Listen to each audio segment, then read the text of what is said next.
Thank you for inviting me to this inspiring conference, and thank you for all the work that you do. I'm very happy to be here. Now I'm just going to share my screen with you.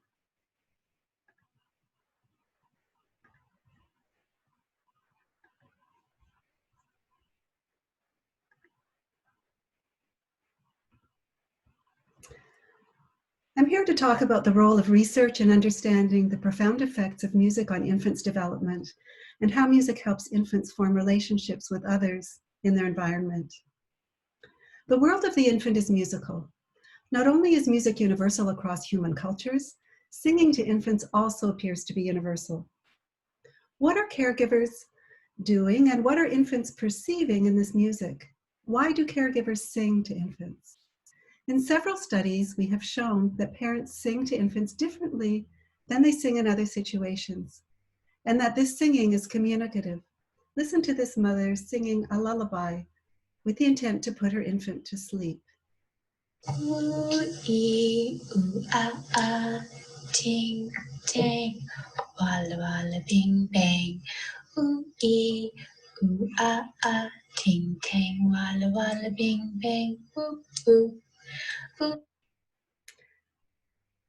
And here is the same mother singing the same song, but now as a play song with the intent to direct her infant's attention to interesting people and things in the environment. Ooh, ee, ooh, ah, ah, ting, ting, walla, walla, bing, bang. Ooh, ee, ooh, ah, ah, ting, ting, walla, walla, bing, bang. Ooh, ooh. Okay, so the same song, but the difference is like night and day. We analyzed the acoustic differences and we could easily tell if an infant-directed song was a lullaby or a play song. Adults can also easily tell them apart. And so can infants. Infants show different behaviors in response to these two types of singing. So these studies and others suggest that infant-directed singing helps to set up important communicative channels between infants and caregivers. When parents use infant-directed singing and other interactions to help their infants to regulate their state, it builds trust in the relationship and helps to set the infant on a healthy developmental trajectory. The early interactions between infants and caregivers also give us tools that help us throughout our lives. During the pandemic in which we currently find ourselves, people around the world have used music to reach out, support, and comfort each other. Here's a short video of hospital workers spontaneously singing and moving in synchrony to communicate their support to intensive care workers on the other side of glass doors. In fact, it looks a lot like the way a mother rocks her infant and sings to her infant.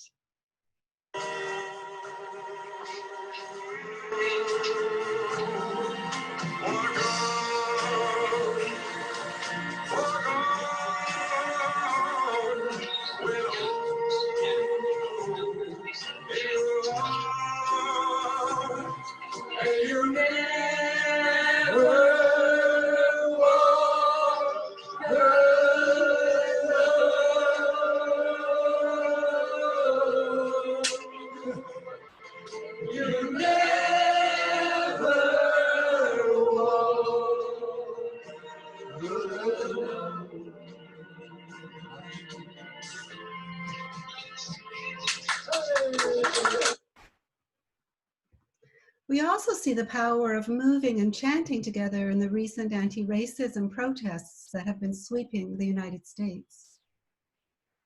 Early music and songwriting can also help children to express themselves and deal with the situation they find themselves in.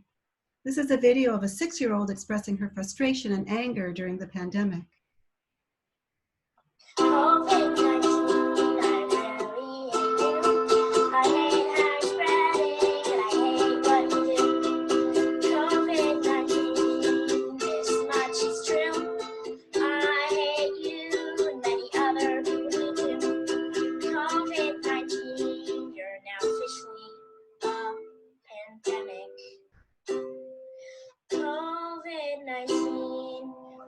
Practice being more hygienic, and it's not fair because we can't even touch our face, which is not fair. COVID-19. Okay, so getting back to infants, where it all begins, scientific research is important for two main reasons. First, When we understand why music has the effects it does, we can optimize our strategies for harnessing music in the most effective ways. And second, evidence-based knowledge is essential for buy-in from public health and medical regulatory bodies so that music can become incorporated into mainstream healthcare and into strategies for promoting well-being. So next, as an example, I'm going to describe a controlled study we did on the effects of weekly parent and infant music classes. We asked whether such classes between 6 and 12 months of age can benefit infants' musical, language, social, and brain development. So some of the infants in our studies participated in weekly active music classes in which parents and infants learned a repertoire of lullabies and action songs and engaged in rhythmic and melodic activities together. And we measured musical, language, social, and brain development before and after this experience. However, in order to determine whether any effects we saw were actually due to the experience of the music classes, we had to have a control group. Because we were most interested in the effects of active musical participation, we chose our control group to also consist of a weekly musical class. However, infants and parents in these classes only heard music in the background while they participated at stations involving art, exploring shapes, books, and free play. So they did not engage in active music making, unlike the active music making group. So infants participated in weekly classes for 6 months, starting at 6 months of age. And before and after these classes, so that is when infants were 6 months of age and 12 months of age, we measured their development in each of these 4 areas. And we compared the development of infants participating in the active music making classes to those participating in the passive listening control classes. And let me show you the results for each of these areas. So here's how we examined their musical development.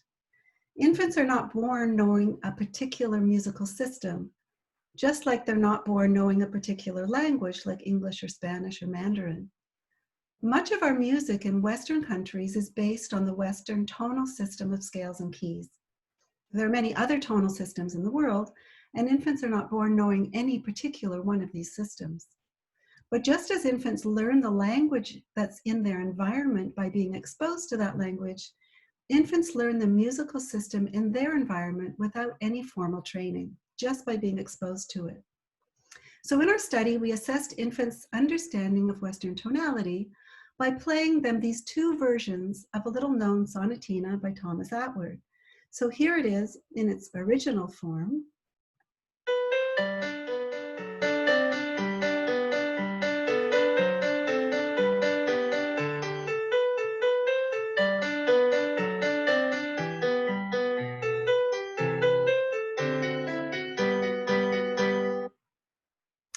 And here it is in an atonal form that we created. This one sounds very strange to us because it does not follow the rules of Western tonality that we as adults expect, even if we have no formal musical training.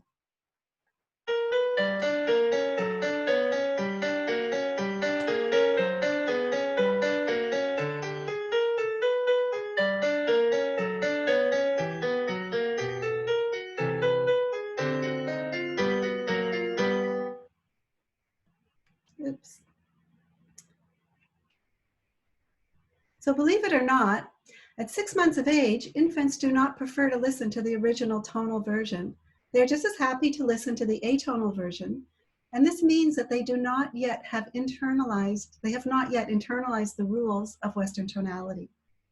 So here's the idea. We can measure what infants know or have learned about Western tonality by measuring whether they prefer to listen to the original tonal version over the atonal version.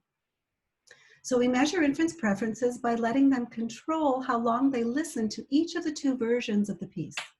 On each trial, one of the versions plays, and it keeps playing until infants look away. So over a few trials, we can determine which piece the infants prefer. At 12 months, the infants in the active music classes preferred the tonal version like adults. But infants in the passive listening classes still showed no preference. So we can conclude that infants in the active classes were more advanced in their musical development.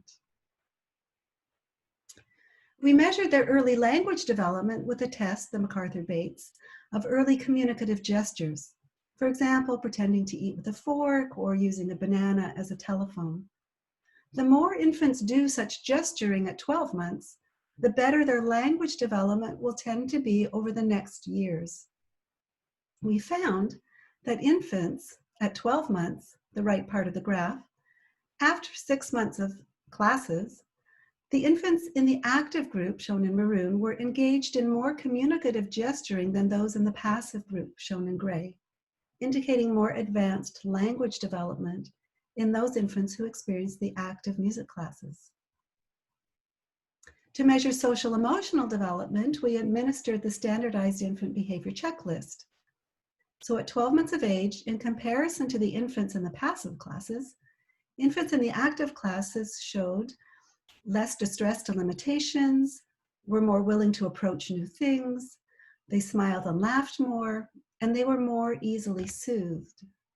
So we can conclude that the infants who engaged in the active music making with their parents were on a better trajectory for healthy social emotional development. Finally, we measured infants' brain development in terms of how mature their EEG responses were to sound. We put the EEG net on the infants as follows. While the mother fills out our forms, we measure the infant's head. We choose the correct size of EEG net. We distract them with Big Bird while we slip it on their head and make sure it's fitted properly and the impedances are low, and we're ready to go. This slide is a bit complicated, but it shows no difference in EEG responses at 6 months before the classes.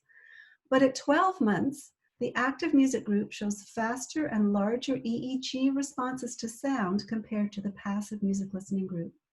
So we can conclude that infants in the active music classes showed more mature brain responses than those in the passive listening classes.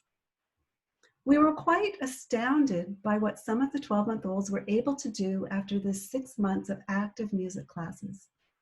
One of the activities in the classes involved a xylophone, and on each verse of a song, the xylophone would be passed from one parent-infant pair to the next around the circle. In the classes, the parents held the infants' hands while they played the xylophone. So when parents and infants came into our lab for their final test, we included videotaping them when we simply gave them the mallets for the xylophone on their own. Most of the infants in the passive group who had not been exposed to the xylophone simply put the mallets in their mouth. But watch this example of what infants in the active music classes do.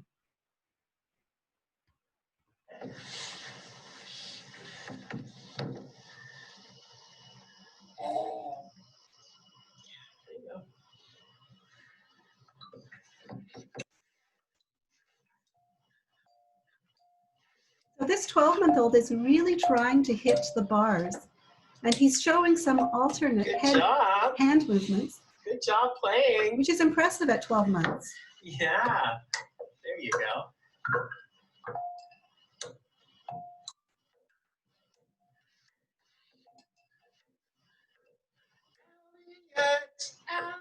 Elliot.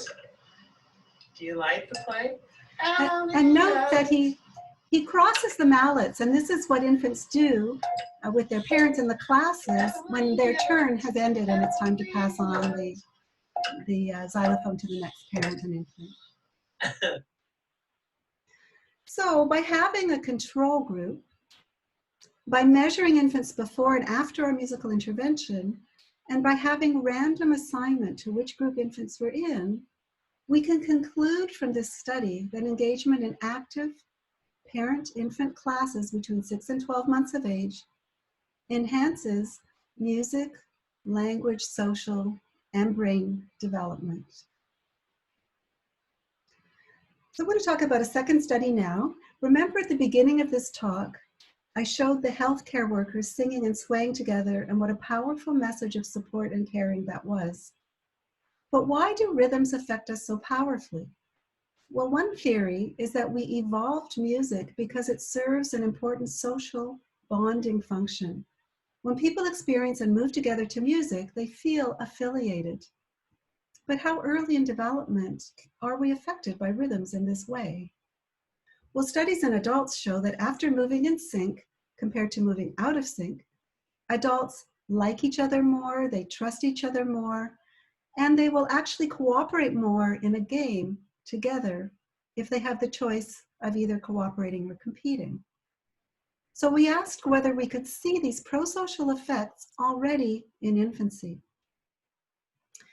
So here's what we did. We bounced 14-month-old babies either in sync with an experimenter the infant was facing or out of sync with the experimenter. And then we measured how willing the infant was to help the experimenter. Here you can see the experimenter on the left. And in this case, she bounces in sync with the infant.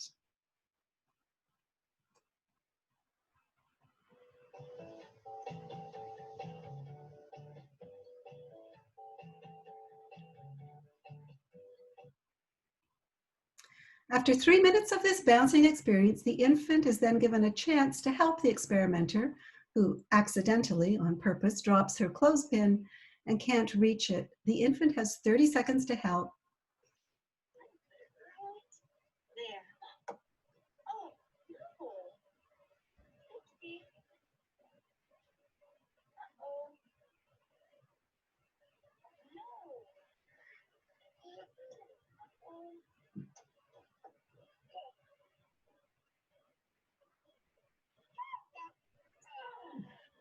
So you see, this infant is very helpful.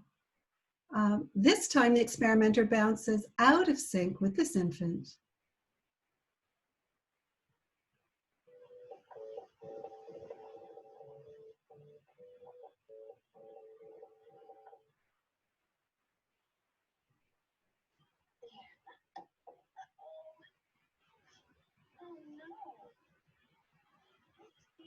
And this infant chooses not to help her.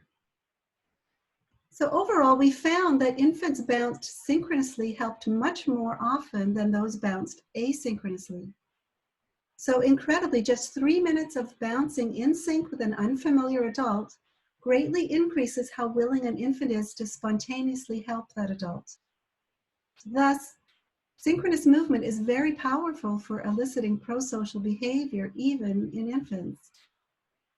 So we have also shown that the effect of moving in sync is socially targeted at the person the infant bounced with. Infants were only more helpful to the person they actually bounced in sync with, but not to a third person who read a book but didn't actually bounce with them. However, if infants were shown that someone was a friend of someone they bounced in sync with, infants also helped the friend of the person they bounced in sync with. So infants are already using music and moving in sync with other people to decide who to befriend and who to help. And this extends to the social group of those people.